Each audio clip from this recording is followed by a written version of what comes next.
उठो गुरुमुख उठो। श्री गुरु महाराज जी का हुक्म है गुरुमुख उठो। श्री गुरु महाराज जी का हुक्म है गुरुमुख उठो। बोलो जयकारा बोल मेरे श्री गुरु महाराज की जय। सभी गुरुमुख प्रेमियों से सप्रेम जय सच्चिदानंद। आप प्रगटे इस जगत में जीव काज संवारने, शब्द नाव बनाए सुंदर दुखद जीव उबारने। तुझ आगे अरदास हमारी, जियो पिंड सब तेरा। कह नानक सब तेरी वड्याई, कोई नाम न जाने मेरा। नम्रता और दीनता से भेंट सतगुरु लीजिए। मैं हूँ शरणागत तुम्हारा, दास अपना कीजिए। अक्सर हम जब सुमिरन करते हैं, सुमिरन में बैठते हैं, सुमिरन कर रहे होते हैं, हमारे मन में यूँ तो अनेक विचार चलते हैं, जिसकी कोई गिनती नहीं है, जिसका कोई पारावार नहीं है कि हम कहें कि सैकड़ों विचार चलते हैं या हजारों विचार चलते हैं।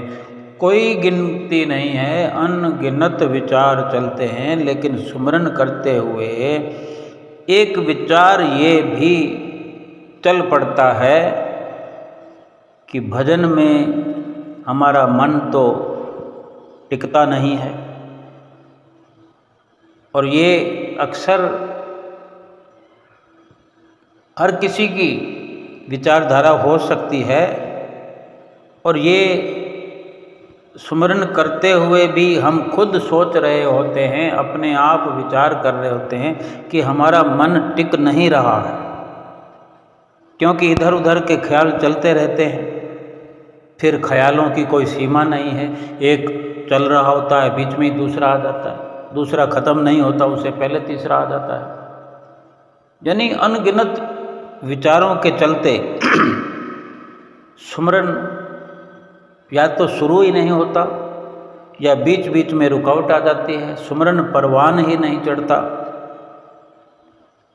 और ऐसा सोचते हम ये विचार भी अपने अंदर उठता हुआ देखते हैं कि जब मन टिकता नहीं है, ख्याल इधर उधर के आ जाते हैं, कई कई चेहरे सामने आ जाते हैं, तो सुमिरन में बैठने का फायदा ही क्या है। और ऐसा सोच कर ये हम फैसला करते हैं कि चलो छोड़ो, रहने दो। इसलिए महापुरुष कई उदाहरण देते हैं, कई प्रकार से समझाते हैं कि एक सुमिरन की जो हकीकी हिदायत महापुरुष समझाते हैं, जो सच्चाई है, अंदर की सच्चाई का जो हमें वास्ता देते हुए कि अंदर की अपनी ये जो विचारधारा है, अंदर के अंदर चलने दो। पहले बाहर से निपुण हो जाओ, बाहर से कलाकार हो जाओ, बाहर से चाहे अपने आप को समझने मात्र के लिए या समझाने मात्र के लिए भाव कहने का कि एक बाहर का नक्शा तो हम निर्धारित करें कि हम सुमिरन में बैठे हैं, बैठे रहेंगे। 2 घंटे बैठना है तो बैठे रहेंगे। अपने आप को बिठाए रखो। जैसे हम शादी में जाते हैं, चाहे वर पक्ष की तरफ से हैं या वधू पक्ष की तरफ से, क्योंकि सामने स्टेज लगा है, वहाँ पर वर और वधू दोनों बैठे हैं। और उस महफिल में वर और वधू दोनों ही तरफ के लोग होते हैं। लड़की के माता पिता परिवार भी है और लड़के का माता पिता परिवार भी है। लड़के वाले जो लोग हैं, लड़के की तरफ आने वाले हैं, वो लड़के को, लड़के के माँ बाप को, और लड़की वालों के बुलाने पर जो उनके रिश्तेदार आते हैं वो लड़की वालों को वहाँ आकर के लिफाफा देते, शगुन देते, या कहें कि आशीर्वाद देते हैं लिफाफे के रूप में। एक जो संसार में प्रचलन है, तो ये भी एक प्रचलन है ही। हम रोज़ इस क्षेत्र से गुजरते हैं, शादी वाले मंडप में आना जाना होता है कि लिफाफे में जो रुपए डालते हैं तो वो लिफाफा देते वक्त फ़ोटो खींचा जाता है। हम फ़ोटो खिंचवाना भी चाहते हैं कि जब भी हम लिफाफा दें तो सारी दुनिया को पता लगना चाहिए। यानी हमारा ये भाव होता है और एक फैशन बन गया है। और वो लड़की लड़के वाले परिवार वाले भी कहते हैं कि आशीर्वाद देने के लिए आना है, और अब आशीर्वाद देने के लिए आए हैं। तो वहाँ खड़ा किया जाता है वर और वधू के पीछे, लिफाफा देते हुए हम फ़ोटो खिंचवाते, सब जानते हैं। अब लिफाफे में क्या है, क्या कोई खोल कर देखता है उस वक़्त? लड़की वाला हो लड़के वाला हो, जो लोग देख रहे हैं, जिसको पता लग रहा है किस किस का फ़ोटो खिंच रहा है, उस वक़्त वहाँ कोई भी लिफाफा खोल कर नहीं देखता। और लिफाफे में हर किसी के एक जैसी राशि नहीं होती, सबके अलग अलग प्रकार के लिफाफे होते हैं। किसी ने 500 डाला है, किसी ने 1100 डाला है, किसी ने 250 डाला है, किसी का 100 डाला है। अच्छा, कोई लिफाफा खाली भी निकल आता है। अब चाहे भूल से खाली रहा हो या कोई जानबूझकर ही खाली दे दे, लेकिन क्या फ़र्क पड़ता है लिफाफे के अंदर क्या है क्या नहीं है। अभी तो यहाँ पर प्राथमिकता ये है कि हम आशीर्वाद दे रहे हैं, फ़ोटो खिंचवा रहे हैं। हमारा फ़ोटो खिंच गया कि हम यहाँ आए, हम स्टेज पर भी आए, हमने आशीर्वाद दिया, वो फ़ोटो में सब कुछ आ गया। अंदर की कहानी चलती रहेगी, चलने दो। ऐसे ही जो सिमरन पर बैठते हैं हम, हमारे अंदर क्या विचार चलता है, मन में क्या विचार चलता है, उसका बाहर असर नहीं आना चाहिए। और बाहर जो विचार चलता है वो अंदर असर नहीं जाना चाहिए। केवल ज़रूरी यह है कि जो बाहर से हम सत्संग सुनते हैं, महापुरुषों के वचन सुनते हैं, या जो हम फैसला करते हैं कि हमने सुमरन करना है, तो इस प्रकार के विचार हम अपने अंदर भरें तो हमारे लिए फ़ायदा है। लेकिन जो ये मन में विचार आता है कि मन टिकता नहीं है और मन टिक नहीं रहा है, इधर उधर के ख्याल आ रहे हैं, तो क्या फ़ायदा, उठ जाते हैं। और हम ऐसा सोचकर उठ पड़ते, कोई 10 मिनट में उठ जाता है, कोई 15 मिनट में उठ जाता है, कोई आधा घंटा बैठकर प्रयास करके उठ जाता है, कोई घंटा बैठकर उठ जाता है। महापुरुष समझाते हैं कि इन ख्यालों की वजह से, इन विचारों की वजह से अपने इरादे को कमज़ोर नहीं करना है। सुमरन करने का जो हम दृढ़ निश्चय कर लें, फिर अंदर क्या चल रहा है उसकी परवाह ना करते हुए अपने उस मिशन को हर वक्त याद रखें कि हमने जो संकल्प लिया है, हमने जो दृढ़ निश्चय किया है कि हमने सतगुरु की आज्ञा को मानना है, सतगुरु की आज्ञा को शिरोधार्य अगर कर लिया है, तो दृढ़ संकल्प से 2 घंटे का फ़ोटो हम खिंचवा के छोड़े। अंदर जो कुछ भी हो, अंदर हल्के विचार भी आएंगे, अच्छे विचार भी आएंगे, भक्ति वाले विचार भी आएंगे, हमने अपनी उन अच्छे विचारों पर पकड़ बनानी है और जो हल्के माड़े विचार हैं, ख्याल हैं, उनको छोड़ते जाना है। अभी जो खाली लिफाफा होगा शादी में, चेक तो किया जाएगा ना कभी जब शादी का ये प्रोग्राम पूरा होता है तो सभी लिफाफे खोले जाते हैं, रुपए उसमें से निकाले जाते हैं। लेकिन जो खाली लिफाफा होता है उसमें क्या निकलता है? कुछ भी तो नहीं निकलता। लेकिन एक बार तो वो मर्यादा रहती है कि एक बार तो वो लिफाफा लेकर के अभिनंदन एक दूसरे का किया जाता है। क्या निकलेगा क्या नहीं निकलेगा ये बाद की बात है। फ़ोटो तो खिंच गया, प्रोग्राम अटेंड हो गया, लेकिन लिफाफा खोलने वाले, जिन लिफाफों में रुपये निकलता है, धनराशि निकलती है, उसको निकालते हैं ना। बाकी तो किसी काम का नहीं है, कागज़ का टुकड़ा है, वो लिफाफा भी दोबारा काम नहीं आता क्योंकि नाम लिख दिया जाता है। भाव ये कि जो अच्छे विचार हैं उन अच्छे विचारों पर पकड़ करते हुए सुमरन की दूरी तय करनी है। उन अच्छे विचारों पर, भक्ति के विचारों पर, सतगुरु के ध्यान पर, सतगुरु के वचनों पर, उनके किसी भी प्रकार के शब्दों पर कोई भी ऐसा ख्याल आता है उसी में खो जाने की कोशिश करते रहे, क्योंकि धन राशि तो वही है। सुमरन का लाभ उन विचारों से आना है, उन ख्यालों से आना है, लेकिन वो ख्याल कम आएंगे और हल्के और माड़े दूषित विचार, संसारिक विचार, मायावी विचार अधिक आएंगे। उनसे घबराने की बजाय जो अच्छे विचार हैं, भक्ति वाले विचार हैं, उन पर पकड़ अपनी अच्छी बनाने की कोशिश करते हुए, अपने उस दृढ़ संकल्प को याद करते हुए कि हमने संकल्प कर दिया कि हम 2 घंटे पूरा करेंगे।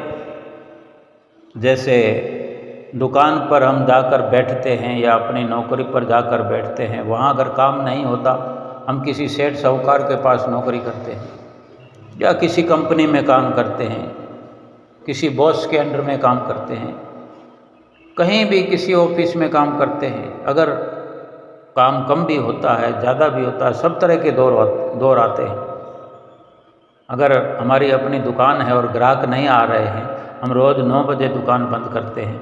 कभी कोई हो तो चलो आधा घंटा पहले बंद कर दिया, 1 घंटा पहले बंद कर दिया।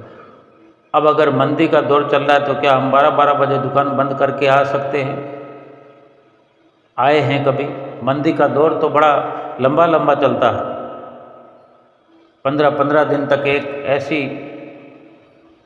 हालत जो है गिरावट में आ जाती है, बिक्री नहीं होती, और कभी थोड़ी कभी ज़्यादा। इस साल में एक लगभग ऐसा साल में 6 महीने थोड़ा थोड़ा करके, या यूँ कहें कि साल में तीसरा हिस्सा, साल में 4 महीने मंदी का दौर आता,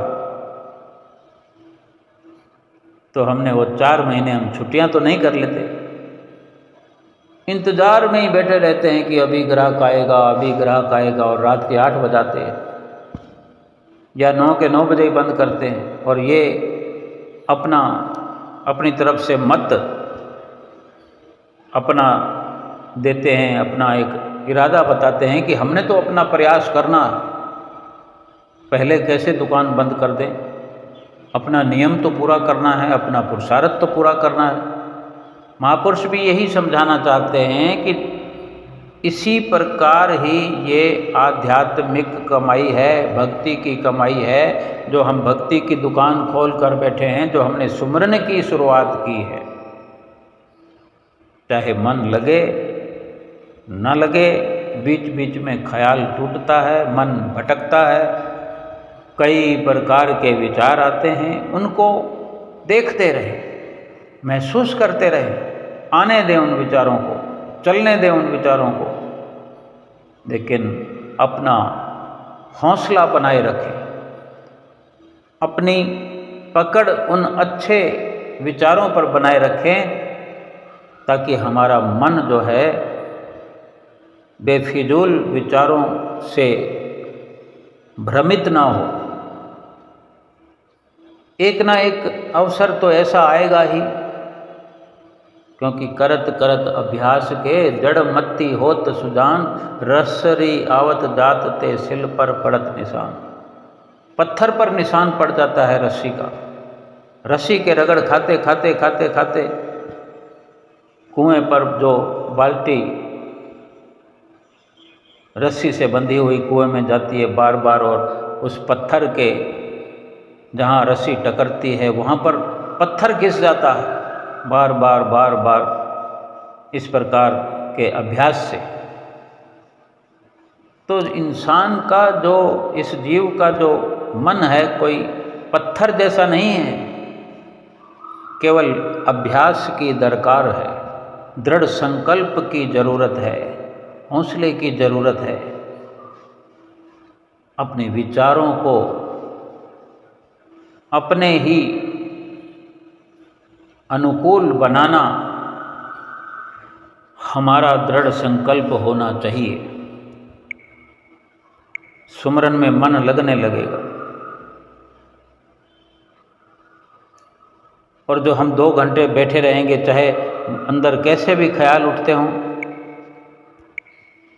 इस सुमरन का जो हम सघन कर रहे हैं, इस सुमरन में जो हम 2 घंटे बैठकर फोटो के न्याय बने बैठे हैं, फोटो खींच रहा है समझो, हमने 2 घंटे का दृढ़ संकल्प अपना पूरा किया है, तो सतगुरु तो अंतर्यामी है, वो पल पल की खबर रखते हैं। 2 घंटे का नक्शा उन तक पहुंच जाता है, 2 घंटे तक बैठने की उनके चरणों में फोटो खींचकर पहुंच जाती है।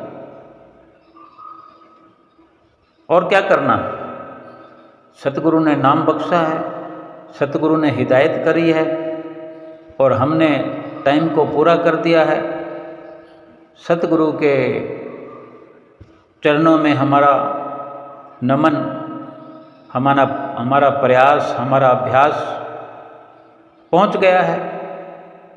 सतगुरु की एक प्रसन्नता तो निश्चित रूप से हमें मिल जाती है कि हमने उनके वचनों का मान रख दिया, यानी उनके वचनों की पालना हमने कर ली है। सतगुरु की प्रसन्नता मिलेगी। सतगुरु की प्रसन्नता आगे से आगे हमें कामयाब करती चली जाएगी।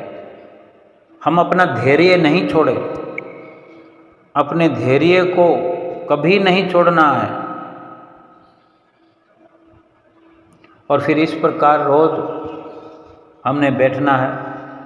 तो जो रोज बैठने की प्रक्रिया है, वो रोज बैठने की भी जो विचारधारा है हमारे साथ बनती चली जाएगी। हमें वो ख्याल आने लग जाएंगे कि मैं कल बैठा था, परसों भी बैठा था, और फिर ये भी निकल कर आएगा कि परसों कुछ तरह के विचार आ रहे थे, एक सप्ताह पहले कुछ अलग विचार आ रहे थे, एक महीना हमारे अंदर कैसे विचार चल रहे थे, मन कैसा उपराम हो रहा था, और आज कैसे विचार है।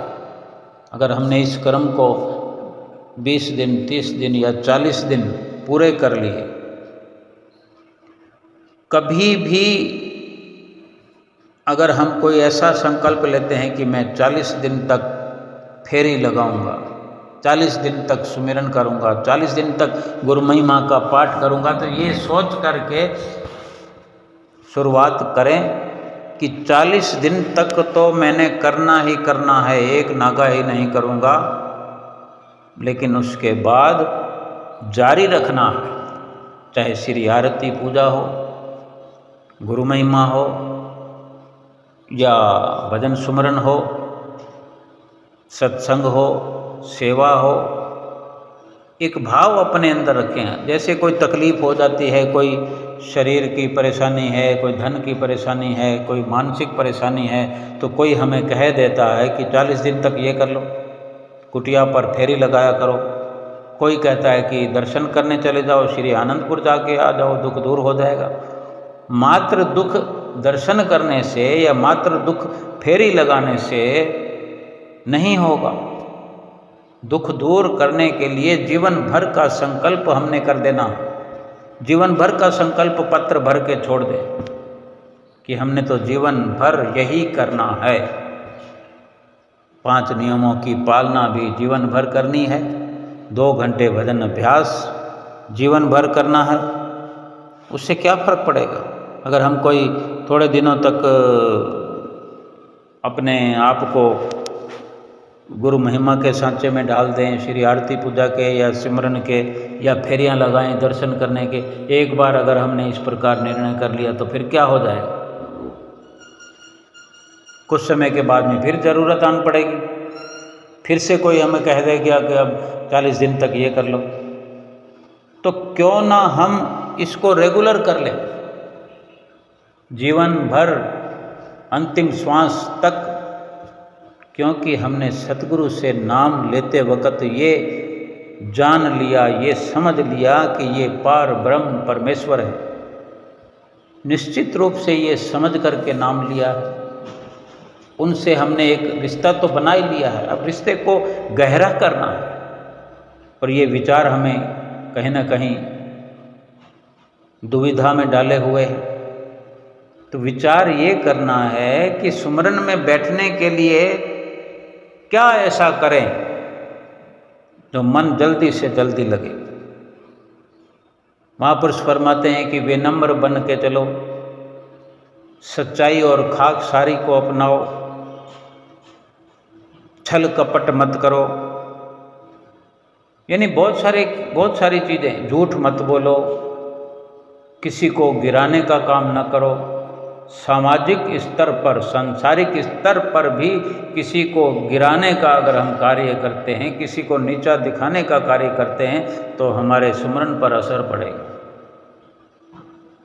और इसके उलट अगर किसी को ऊंचा चढ़ाने का प्रयास करते हैं, किसी की मदद करते हैं, किसी को कोई दरकार हो, ज़रूरत हो, और हम इस प्रयास में रहते हैं कि हमें भनक लग जाए कि कोई हमारी मदद का ज़रूरतमंद है और हम मौका पाते ही जितना भी हो सकती है किसी को रुपए देना, हजारों लाखों की मदद करना, सैकड़ों की मदद करना, ये कोई मदद नहीं है पुख्ता तौर पर, बल्कि असली मदद है कि किसी के दिल को राहत पहुंचाना, विनम्र होकर किसी से मिलना, झुक कर चलना, सतगुरु के वचनों पर ठीक प्रकार से अमल करना, अहंकार से खाली होकर के रहना। ऐसा करने से इस लोक में लौकिक स्तर पर, सामाजिक स्तर पर तो लाभ होगा ही, लेकिन ऐसा स्वभाव बनाने पर, ऐसा नियम बनाने पर सतगुरु की भी प्रसन्नता प्राप्त होगी, क्योंकि हम नामधारी हैं, सुमरन करने वाले हैं।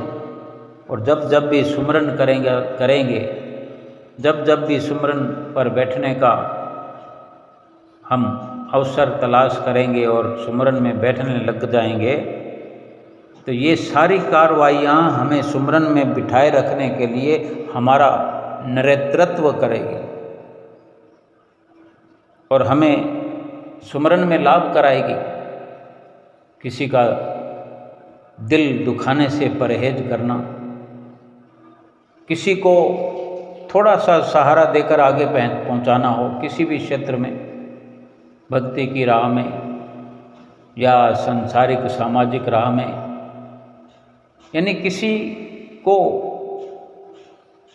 दिल में हमारी वजह से खुशी मिलती है, किसी को सुख मिलता है, तो ये सुमरन में आने वाली बाधाओं को ऐसा व्यवहार दूर करता है। और जो विनम्र भाव रखना है, विनम्र बनकर रहना है अपने आप में, ये हमें भीतर ही भीतर से मजबूत बनाता है। विनम्र बनने के भी अनेक दृष्टांत हम सुनते रहते हैं। एक संत अपने शिष्य के साथ जंगल में जा रहे थे तो एक चलते चलते एक जगह पर नीचे ढलान पर से गुजरते हुए, ढलान पर जब हम ऊपर से नीचे की ओर उतर रहे होते हैं तो अक्सर पैर फिसलने का डर होता है। तो ढलान पर जब चल रहे थे संत और शिष्य, तो अचानक शिष्य का पैर फिसला और वो तेजी से नीचे की ओर लुढ़कने लगा और नीचे बहुत गहरी खाई थी। खाई में पहुंचने वाला था, खाई वाले किनारे की तरफ लुढ़कने वाला था कि उसके हाथ वहाँ बांस का कोई पौधा लगा हुआ था। तो जैसे ऐसी सिचुएशन बनती है कि जब कोई गिरने लगता है तो वो संभलने के लिए कुछ भी पकड़ने की कोशिश करता, जो कुछ भी हाथ में आ जाए। तो वो भी जैसे हाथ पांव मार रहा था, जबकि उसको संभलने का भी अवसर नहीं था, फिर भी जहाँ जहाँ अवसर मिलता है सेकंड सेकंड में, श्वास श्वास में जितना संभलने का अवसर मिलता है तो हाथ से कुछ पकड़ने का प्रयास करता। तो एक बांस का जो पौधा था वो बांस हाथ में आ गया उसके और मजबूती से उसने पकड़ लिया और खाई में गिरने से बच गया। बांस धनुष की तरह मुड़ गया क्योंकि वो तो लुढ़क रहा था। अब बांस को पकड़ भी लिया तो फिर भी लुढ़का तो बांस जो लचीला था मुड़ गया और वो बांस को पकड़े रहा। अगर कोई एकदम सख्त किस्म का बांस होता तो इतना वेग था, इतनी रफ्तार थी, तो वो बांस का टुकड़ा टूटकर उसके साथ चला जाता और खाई में गिर जाते। लेकिन मुड़ गया बांस, लेकिन उखड़ा नहीं, टूटा नहीं। और उस शिष्य को उस बांस ने संभाल लिया। बांस को उस शिष्य ने पकड़ लिया और बांस की जो ताकत थी वो ये थी कि वो मुड़ सकता था, झुक सकता था। वो धनुष की तरह आकार ले लिया उसने, जमीन से उखड़ा भी नहीं, टूटा भी नहीं, मुड़कर झुककर। और वो जो सेवक था, अब वो मरता क्या नहीं करता,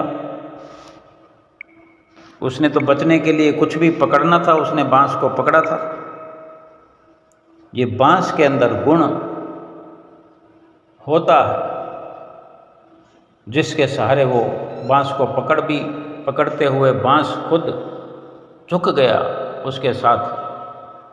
इतने में रफ्तार उसकी लुढ़कने की कम हो गई और वहीं स्थिर हो गया, खाई में जाने से बच गया। अगर लुढ़कता रहता तो बस किनारे पर पहुंचा हुआ था। किनारे से इधर ही बांस ने ये काम कर दिया। और इतने में संत पहुँचे वहाँ पर और शिष्य का हाथ पकड़कर, सहारा देकर, थोड़ी सी मेहनत से उसको और ऊपर खींच लिया और अपने साथ ले लिया। दोनों फिर अपने रास्ते पर आगे बढ़ने लगे। रास्ते में संत ने शिष्य से कहा कि जान बचाने वाले बांस ने, भाई जिस बांस से तुम्हारी जान बची, संत कह रहे अपने शिष्य से कि जिस बांस ने तुम्हारी जान बचाई, क्या उस बांस ने तुम्हें कुछ कहा? तुमने कुछ सुना? तो शिष्य कहता, नहीं गुरुजी, क्या पता मेरे प्राण संकट में थे इसलिए मैंने ध्यान ना दिया हो। और वैसे भी पेड़ पौधों की भाषा मुझे समझ में भी नहीं आती। अब आप ही बता दीजिए क्या बताना चाहते हैं, मुझे क्या समझाना चाहते हैं। वो बांस का पौधा क्या संदेश दे रहा था, आप बता दो, मैं तो नहीं समझ पाया। तो संत मुस्कुराए कि खाई में गिरते समय तुमने जिस बांस को पकड़ लिया था वो पूरी तरह तुम्हारे साथ जमीन तक लग गया था, मुड़ गया था, फिर भी उसने तुम्हें सहारा दिया और तुम्हारी जान बचा ली। और इसी प्रकार समझाते हुए संत जी ने अपनी बात जारी रखे हुए कहा कि बांस ने तुम्हारे लिए जो संदेश दिया है वो मैं तुम्हें दिखाता हूँ। संत ने रास्ते में खड़े बांस के एक पौधे को खींचा, फिर छोड़ दिया। अब वो बांस लचक कर अपनी जगह पर जब छोड़ा संत जी ने, तो फिर वापस अपनी जगह पे जाके खड़ा हो गया, ज्यों का त्यों। खींचा तो वो मुड़ गया, झुक गया। तो वो कह रहे हैं संत कि हमें बांस की इस लचीलेपन की खूबी को अपनाना चाहिए। तेज हवाएं बांसों के झुरमुट को झकझोर देती है। जहाँ बांसों की खेती होती है तूफान तो बहुत आते हैं। जब तूफान आते हैं, तेज हवाएं चलती हैं, बांसों का झुंड उखड़ता नहीं है। तेज हवाएं और तूफान की कोशिश पूरी रहती है, वो तो मकानों को भी गिरा कर ले जाती है, लेकिन बांस जो है वो हिलता है, डुलता है, नीचे तक झुक जाता है, आगे होता है, कभी पीछे होता है, लेकिन धरती के अंदर डटा रहता है, धरती में जमा रहता है। और संत कहते हैं कि बांस ने तुम्हारे लिए यही संदेश भेजा है कि जीवन में जब भी मुश्किल का दौर आए, मुश्किल का दौर तो हर इंसान की ज़िंदगी में लाइन लगा करके आते हैं। मुश्किलों का एक दौर थमता नहीं कि एक और शुरू हो जाता है, एक विवाद थमता नहीं कि एक और शुरू हो जाता है। महापुरुष फरमाते हैं कि जब मुश्किल का दौर आए तो थोड़ा झुक कर विनम्र, थोड़ा झुक जाना यानी विनम्र बन जाना, लेकिन टूटना नहीं। जैसे हम हौसले छोड़ देते हैं, टूटने लगते हैं कि अब तो कुछ नहीं रह गया जीवन में, अब मैं क्या करूँगा। सब्र रखें ऐसी अवस्था में। जब भी मुश्किल का दौर आए थोड़ा झुक जाओ। देखो अक्सर घरों में क्या, गली में क्या, मोहल्ले में क्या, बड़े बड़े फसाद होते हैं, बड़े बड़े मुश्किलों के दौर आते हैं, लेकिन क्या विचार किया हमने, कितना आपस में कलह कलेश हो जाता है। बरसों से साथ रहने वाले मित्र एक दूसरे के दुश्मन हो जाते हैं। यहाँ तक पति पत्नी में ऐसे विवाद खड़े हो जाते हैं, तलाक की नौबत आ जाती है। फिर क्या होता है, विवाद बढ़ते बढ़ते बढ़ते अदालत में पहुंच जाता है, पंचायत में पहुंच जाता है। फिर अदालत में क्या होता है, झुकना झुकाना। या तो ये रास्ता है कि वहाँ जाकर फैसला हो जाता है, समझौता हो जाता है, या अगर अपने रवैये पर दोनों लोग अड़ियल बनकर रहते हैं, अपनी अपनी बात की अहमियत के लिए झुकना पसंद नहीं करते, मुड़ना पसंद नहीं करते, विनम्रता धारण नहीं करते, क्रोध के वश, अहंकार के वश, घमंड के वश अडिग खड़े रहते हैं, सख्ताई बरतते हैं, फिर तलाक हो जाता है, पेनल्टियां लग जाती है। फिर एक के आगे हम नहीं झुके, फिर अनेकों के आगे झुकना पड़ता है। सोचो, जिस घर में तलाक की नौबत आती है,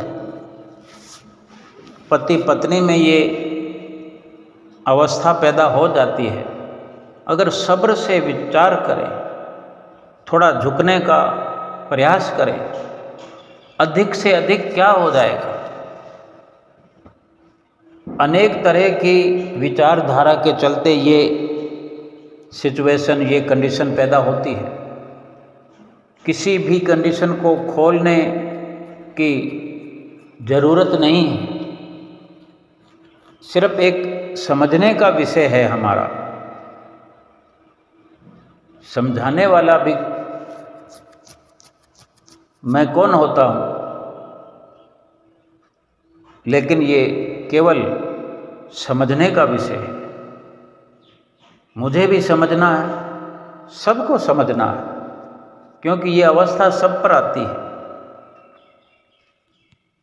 अगर ये घटित हो रहा है कुछ अरसे से कि पत्नी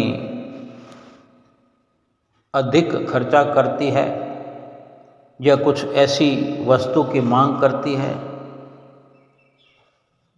या रोज़ कुछ पैसा खर्च करती है, पैसा होने पर अगर पैसा खर्च करती है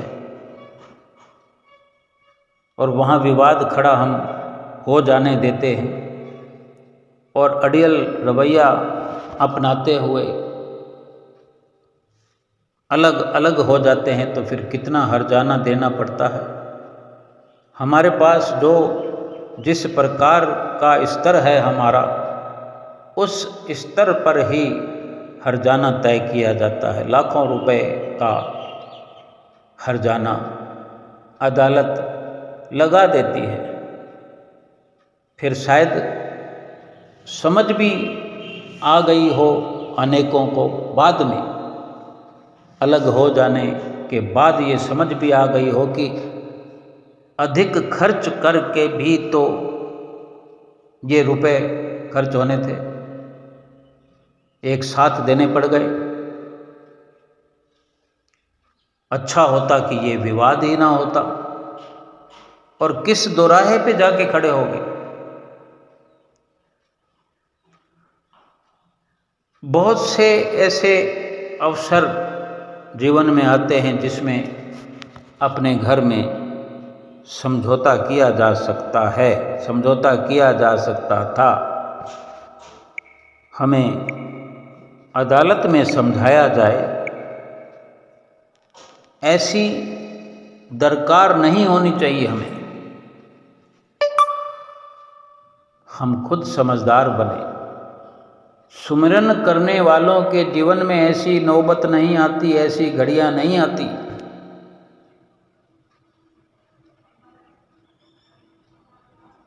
जो बांस का एक उदाहरण संत महापुरुषों ने दिया कि अपने आप को अगर विनम्र बना लिया जाए, अपने आप को टूटने से रोकना, ये विचार बना लिया जाए। आज संसार में हर कोई टूटता हुआ नजर आ रहा है, कहीं पत्नी तो कहीं पति, कहीं बाप तो कहीं बेटा, कहीं माँ और बेटा, कहीं सास और बहू, कहीं ननंद और भौजाई, कहीं सेठ और नौकर।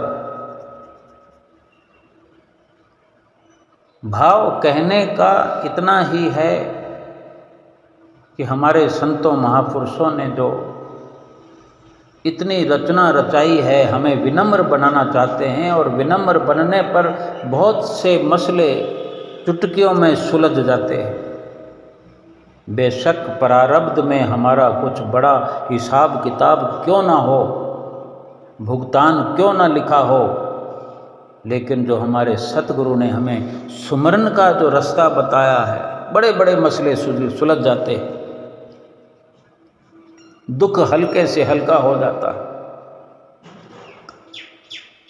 किसी भी प्रकार के विवाद पर हमारी सुरती फिर दुखद अवस्था में हमें नहीं पहुंचाती, और समझौतावादी बना करके, विनम्र बना करके दुखों से ये सुमरन हमें उबार देता है। जब संत समझा रहे थे अपने शिष्य को कि किस प्रकार बांस ने मुड़ करके, झुक करके तुम्हें बचा लिया, और जब हमने तुम्हारा हाथ पकड़ा तो बांस को छोड़ते ही बांस अपनी स्थिति में पहुंच गया। अब बांस तो वो खड़ा हुआ है, तो वो फसल है, धरती में जमा हुआ है, लेकिन उसने उस खड़े हुए रहे स्थिति के अंदर होते हुए भी किस प्रकार झुक करके एक अपना आदर्श स्थापित किया है इंसान को समझाने के लिए, कि थोड़ी देर के लिए वो झुक करके एक इंसान की जिंदगी को बचा दिया, खाई में गिरने से बचा दिया। लेकिन ये इंसान अगर झुक करके विनम्र बनकर कम से कम अपने आप को बचा ले, पहले अपने आप को बचा ले, तो अनेकों को बचाने वाला हो जाएगा।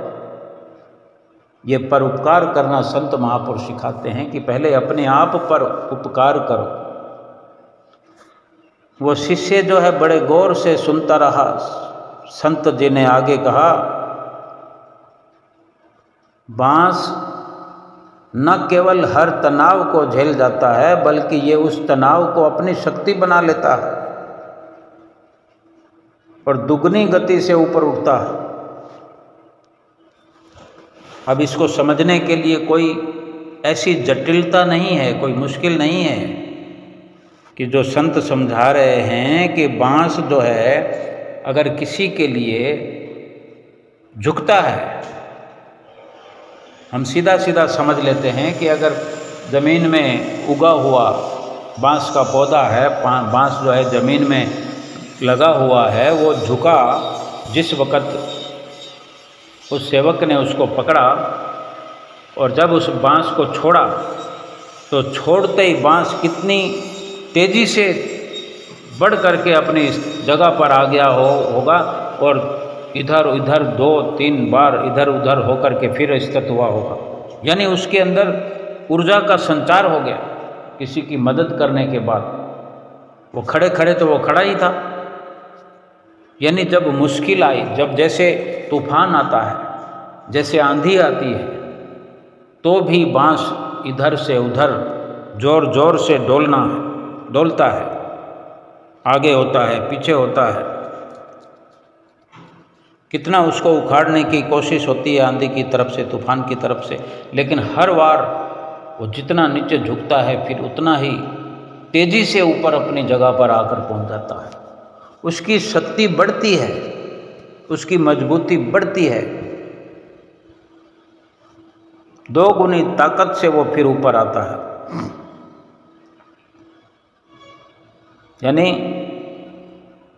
बांस ने ये हमारे लिए संदेश दिया है कि अपने जीवन में इस प्रकार लचीले बने रहो, विनम्र बने रहो, तो लाभ ही लाभ है। शक्ति का हमारे अंदर पहले से अधिक संचार होता रहेगा। और संत ने ये भी कहा अपने शिष्य से कि बेटा, पेड़ पौधों की भाषा तो मुझे भी नहीं आती, लेकिन यकीन मानो बेजुबान प्राणी और ये जड़ वस्तुएं, पेड़ पौधे हमें अपने आचरण से बहुत कुछ सिखाते हैं। आम का पेड़ होता है, हम सभी जानते हैं, फल लगे होते हैं, उसी पेड़ पर पत्थर फेंके जाते हैं जिस पर फल लगे होते हैं। और ये भी निश्चित है कि जिस पेड़ की डाली झुकी हुई है उसको देखेंगे तो उस पर फल लगे होंगे। यानी विनम्र होने से लाभ ही लाभ है, गुण ही गुण है। अकड़ कर खड़े रहने से, अहंकार धारण किए रहने से कुछ प्राप्त होने वाला नहीं है। सुमरन में बैठें, विनम्र बनकर बैठे, लचीले बनकर बैठे, समझौतावादी बनकर बैठे। और सबसे अहम बात यह है कि सुमरन सतगुरु की एक आज्ञा है, सतगुरु का आशीर्वाद है। यूँ तो हम कहते हैं, जब जब भी हम दर्शन करते होंगे, श्री गुरु महाराज जी ने खूब आशीर्वाद दिया, खूब आशीर्वाद दिया। आशीर्वाद है कि जो उन्होंने कहा वो हमने किया, और तब कहें कि श्री गुरु महाराज जी ने आशीर्वाद दिया। आशीर्वाद वो है जो उन्होंने हमें कहा है कि 5 नियमों की पालना करो, और हम 5 नियमों की पालना करते हैं। श्री आरती पूजा श्री गुरु महाराज जी की आज्ञा को सिर पर धारण करते हुए करें कि ये मेरे श्री गुरु महाराज जी की आज्ञा है। सेवा श्री गुरु महाराज जी की आज्ञा समझकर करें। हम सेवा के कार्य को कर सकने में समर्थ नहीं हैं कि हम कुछ कर सकें, श्री गुरु महाराज जी का हम कोई कार्य कर सकें, ऐसी सामर्थ्य हमारे में नहीं है। लेकिन ये भाव रखे करें कि मेरे श्री गुरु महाराज जी ने आज्ञा फरमाई है, मुझे इस सेवा पे लगाया है, और उनकी आज्ञा को सिर पर धारण करके उस सेवा में लगे रहे। वो सेवा सरल से सरल हो जाएगी, आसान से आसान हो जाएगी, पीड़ा को हरने वाली हो जाएगी, जिंदगी में दुख कलेश दूर हो जाएंगे। केवल हमारा ही लाभ है सेवा में, बाकी वो कार्य तो सतगुरु की ओर से करे कराए हुए होते हैं। हमने तो केवल एक आज्ञा को दोहराना है, आज्ञा पर चलना है। संसार में जिसने भी जन्म लिया है, हर संभव वो प्रयास करता है कि जीवन में कोई दुख आए नहीं, आ जाए तो फिर वो रहे नहीं। यानी दुखों से छुटकारा पाने के लिए, दुखों को दूर भगाने के लिए हर कोई छोटा बड़ा, अमीर गरीब, हर जात पात का इंसान लगा हुआ है। दुखों के साथ या दुखों को अपने साथ कोई रहने देना नहीं चाहता, लेकिन दुख हैं कि ख़त्म होते ही नहीं, दुख इंसान का पीछा छोड़ते ही नहीं।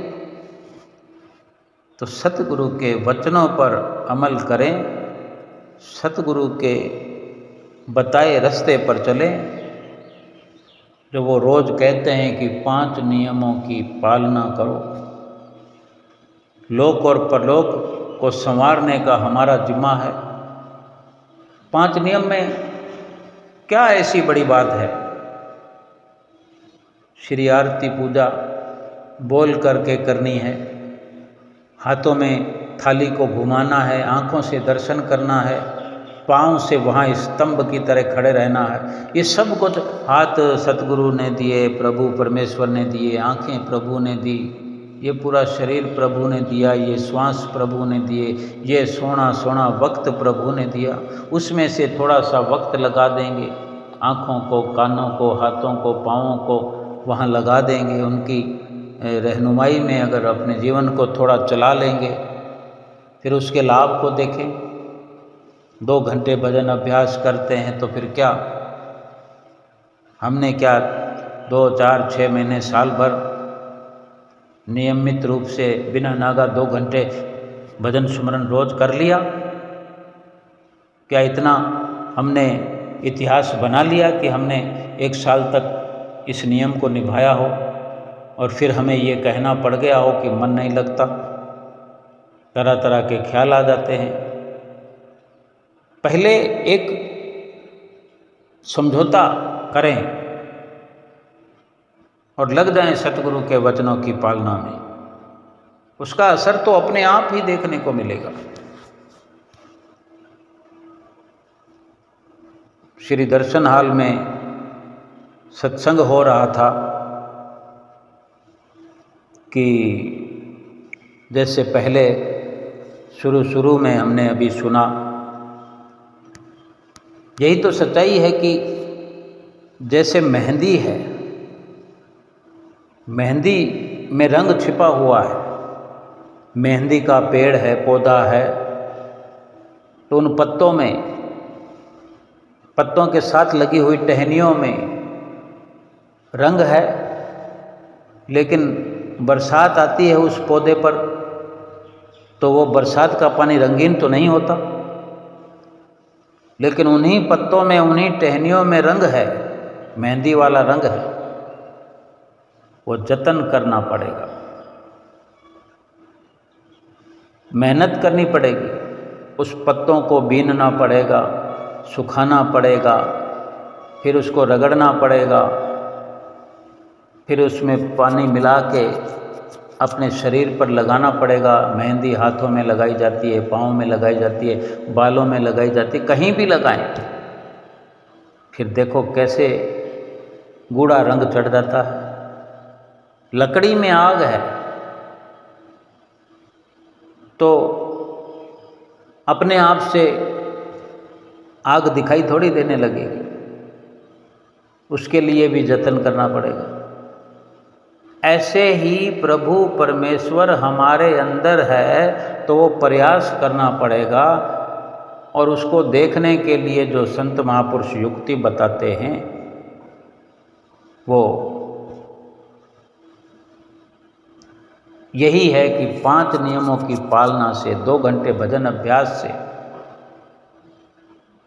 अंदर अपने ही प्रभु परमात्मा का दर्शन हो सकता है। और यही विशेष कृपा सतगुरु की हर गुरुमुख प्रेमी पर हो रही है। रोज दर्शन हाल में ये वचन हमारे लाभ के लिए सुनाए जाते हैं और हम वचनों की पालना करें और 5 नियमों की पालना करते हुए 2 घंटे भजन अभ्यास करें, अपना लोक परलोक सुहेला करें। बोलो जयकारा बोल मेरे श्री गुरु महाराज की जय।